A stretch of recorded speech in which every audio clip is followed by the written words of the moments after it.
Do you ever wonder, and you do this better than anybody, and this is big dinner, big wine.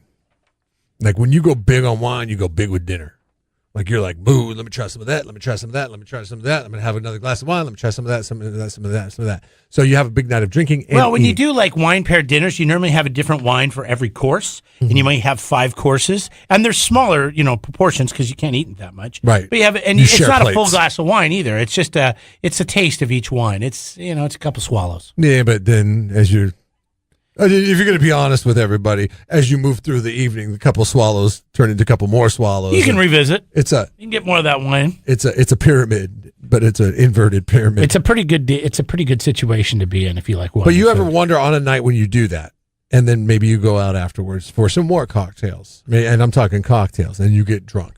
Okay, and this happens to a lot of people. I'm not trying to single you out or put you on trial here. No, I think I do this too. This just happened to me. I think I know where you're going. I understand. I now know understand. I understand. Like if I ate, like I would never sit down on like a Tuesday night and eat the kind of dinner that I eat in that situation where it's like, boom, it's like, let me try some of that. Let me try some, let me have 5 glasses of wine and then go out. That's an every once in a while thing. If you do that every day, that's not You'll good. die.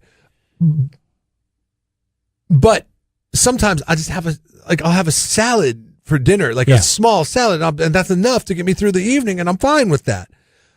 I wonder why I get the munchies after a night of drinking like that if I've built up a foundation of food in which I'm like, I ate a lot. I'm stuffed. I'm to the gills. I feel like at the time that I'm done eating that big, enormous dinner that's 5 courses with all these different wines, that I don't have to eat for the next 3 days. I feel at the time I'm eating, I'm like, wow, I'm good.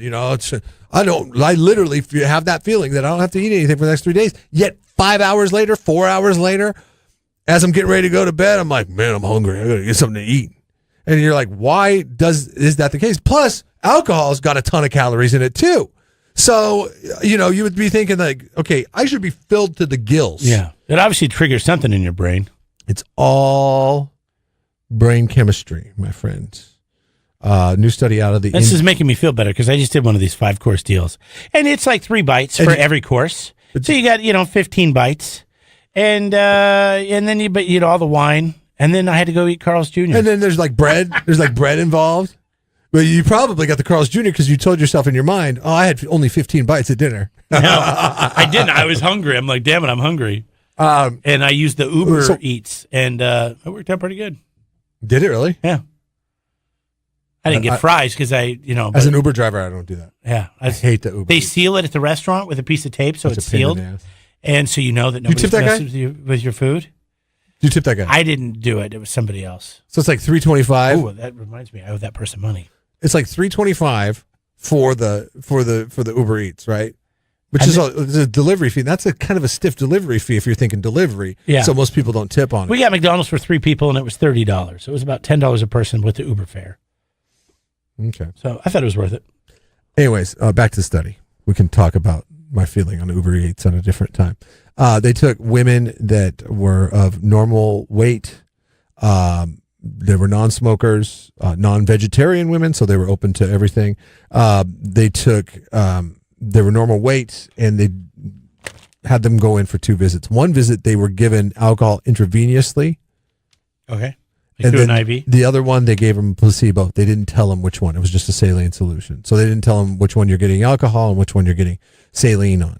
Then they did hooked them up to an MRI, and they would only blast food aromas in, but they would see how the brain acted to the MRI, and they could tell by looking at the MRI when the hunger triggers in the brain, and they were more apt to...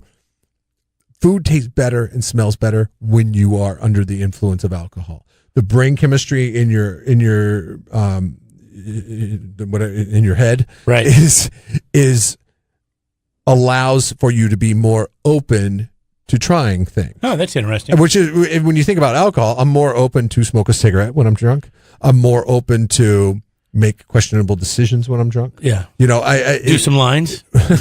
Maybe. Yeah, you're just more open. Yeah, you're just more open. But what about weed? That same thing happens for, I don't know, the study doesn't cover weed. I wish they would compare the two. Because, always stoners, munchies, da-da-da-da. But really, I've always had the munchies. So what they did is Look at me. they took food that is questionable in its smells.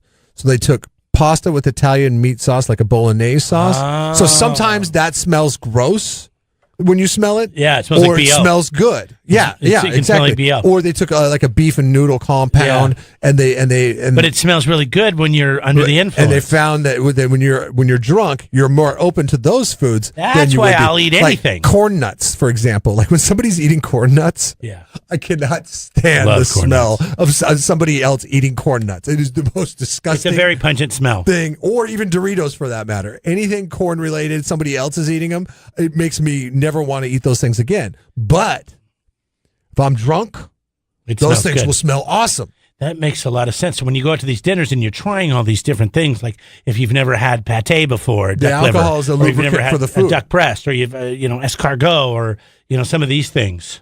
The alcohol acts as a lubricant for the food and your mind. I'll remember to that. open your mind. So that's Make why sure I have when a you few say, drinks before I go try something new. Yeah, that's why when you say you've eaten some weird things. Not that weird. I mean, escargot is That's weird to me. Like I would never. But eat I snails. first tried it when I was young. I would never eat snails. But they're so good. But It tastes like clams. They on used a to put, cruise like, once. El I was Pesto. drunk. Okay, I was wasted drunk on a cruise at the dinner, and I was eating everything. I mean, like left and right. Like frog legs, and I did try escargot because I'm like, hell. You have to like garlic and butter.